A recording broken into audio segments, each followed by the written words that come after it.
Hi, thanks for joining us again today for our chapter book story time. We're here at the Caribou Public Library, and I am Miss Erin. I'm going to be reading from the Great Illustrated Classics version of The Jungle Book by Rudyard Kipling.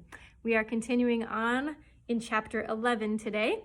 It is called Letting in the Jungle.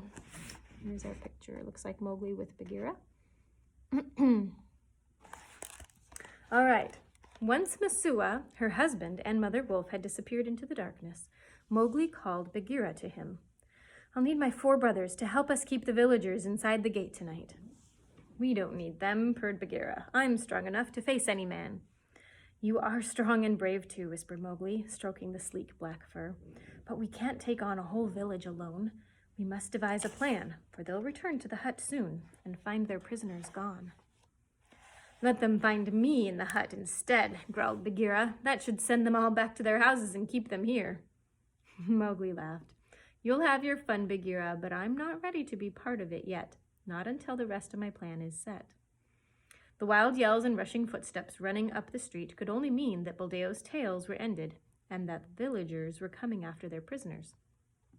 Men and women waved clubs and knives, bamboo sticks and torches as they followed Buldeo and the priest to Museo's hut. "Burn them!" came the cries. The crowd broke down the door to the hut and lit up the room with their torches. The sight that greeted their horrified eyes was a huge black panther stretched out full length on the bed. His paws were crossed and his teeth were bared menacingly. Oh, here he is, stretched out on the bed. That is not what they were expecting. Everyone froze for a minute and then began to back away, clawing at each other to reach the doorway.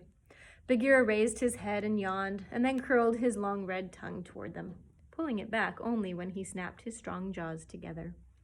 By then, the hut had emptied out as the screaming crowd tumbled over one another in their panicky rush to reach their homes. Bagheera then leapt through the window to join Mowgli near the wall. "They won't leave their huts until daylight," said Bagheera. "What next?" "Next, I must sleep and then eat." So Mowgli ran off into the jungle. He slept that night, the next day, and the next night again. When he awoke, Bagheera was beside him, with a newly killed buck at his feet. Once Mowgli had eaten, Bagheera gave him news from the jungle. Mother Wolf sent word back with Chill, the kite, that the man and woman reached Kaniwara safely. "Good, and what is happening in the village?" "The men finally came out of their houses this morning. When they saw me playing near the gate and heard me singing my hunting song, they hurried back inside and shut their doors again. Now that all is well, why don't we get Baloo and go hunting together?" "Not yet, Bagheera. I'm not finished with these men yet. I need you to find Hathi, the elephant, and tell him and his 3 sons to come here to me immediately." "Tell him? Hathi is the master of the jungle. No one tells him what to do." "With the master word I'll give you for him, I assure you he'll come. Just tell him that Mowgli the Frog wants him to come because of the destruction of the fields of Burtpore." "The destruction of the fields of Burtpore?" repeated Bagheera several times to make sure he wouldn't forget it. Then off he went to follow the man-cub's wishes. Once the panther was gone, Mowgli began stabbing the earth furiously with his knife. From the moment he had untied Messua and had seen and smelled her blood, he knew that he had to avenge her beating. Otherwise, the sight and smell of her blood would never leave him. She had been kind to him and had shown him love. He loved her as much as he hated the rest of mankind. But Mowgli could never dream of killing any man. No one, even the ones that he hated. No, he would get his revenge on the village in his own way. A while later, Bagheera returned, followed by Hathi and his 3 sons. "It was the master word," said the panther, and they obeyed immediately. "Tell me why." "Hathi is a wise old elephant who once fell into a man-hunter's trap. There, a sharp stake scarred him across his body. When the men came to take him out of the trap, he broke his ropes and escaped. After his wounds had healed, Hathi and his 3 sons came to the fields of the hunters, the fields of Burtpore, and went on a rampage, trampling all the crops. The land has never been plowed since then, for there's been no one to do it. Everyone fled the village, and the elephants tore every last hut to pieces. No one ever returned." Here are the elephants coming in a parade. At this point, Hathi continued the story. We did the same in 4 other nearby fields and villages, so that where they once stood, the jungle now grows. We let in the jungle. I need the jungle let in again, said Mowgli. The villagers who cast me out are cruel and senseless people who kill for the fun of it. They even throw their own people into the red flower. I don't want them to live here anymore. I want their village and fields and water trenches destroyed. I want the jungle to grow over everything, so I can smell new grass, where I now still smell my mother's blood. Let in the jungle, Hathi. Here he is, trying to entreat their help.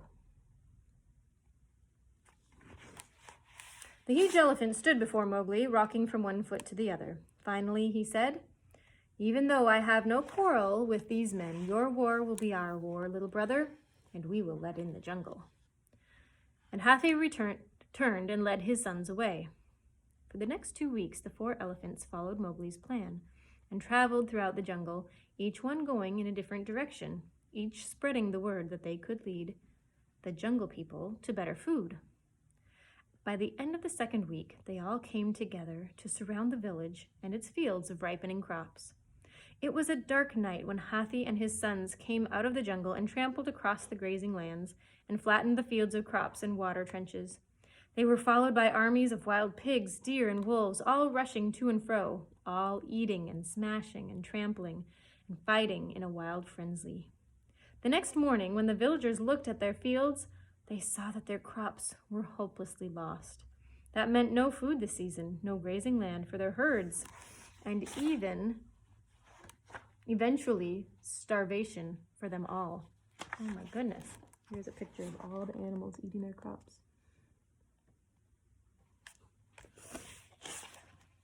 The people stayed on in the village as long as they could survive on what was stored in their huts, and on what nuts and berries they could gather in the jungle.